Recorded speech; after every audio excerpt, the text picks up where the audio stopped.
आणि आता मंत्रिमंडळ विस्तारासंदर्भातली सर्वात मोठी बातमी समोर आलेली आहे।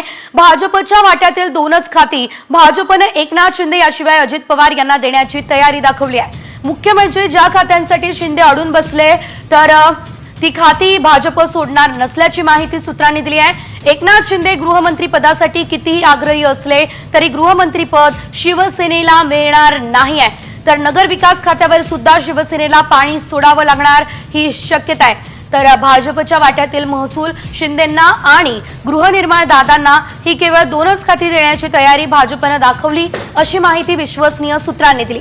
सर्व मंत्र्यांची यादी दिल्लीमधून भाजप श्रेष्ठींकडून निश्चित केली जाणार आहे, त्यामुळे शिंदे आणि अजित पवार गटाची धाकधूक ही आता वाढली असल्याचं बघायला मिळतंय। त्यामुळे ही अतिशय मोठी बातमी सध्या समोर आलेली आहे। भाजप, शिंदेसेना आणि अजित पवार यांच्या राष्ट्रवादीला कुठली खाती मिळू शकतात बघूयात ग्राफिक्स मध्ये।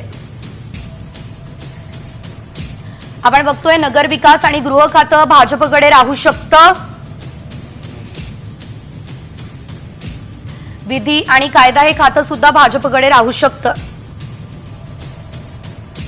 सामान्य प्रशासन आणि ग्रामविकास खातं सुद्धा भाजपकडे राहू शकतं। ऊर्जा, सार्वजनिक बांधकाम हे खातंही भाजपकडे राहण्याची शक्यता आहे, तर पर्यावरण आणि वन हे खातंही भाजपकडे राहू शकतं। शिंदेंकडे कोणती खाती राहू शकतात ते सुद्धा आपण बघूयात। यामध्ये महसूल खातं, सार्वजनिक बांधकाम आणि उपक्रम, कामगार, शालेय शिक्षण ही खाती शिंदेंकडे राहू शकतात। शिवाय सार्वजनिक आणि आरोग्य ही खाती देखील शिंदेंकडे राहण्याची शक्यता आहे। राज्य उत्पादन शुल्क आणि परिवहन खातं सुद्धा एकनाथ शिंदे यांच्याकडेच राहण्याची शक्यता आहे। मोठी बातमी आपण बघतोय। पाणी पुरवठा आणि स्वच्छता खातं सुद्धा एकनाथ शिंदे यांच्या वाट्याला येण्याची शक्यता आहे। मात्र अजितदादांना वित्त व नियोजन शिवाय गृहनिर्माण हे खातं मिळू शकतं। वैद्यकीय शिक्षण, अन्न आणि नागरी पुरवठा खातंही अजितदादांना पुन्हा एकदा मिळण्याची शक्यता आहे।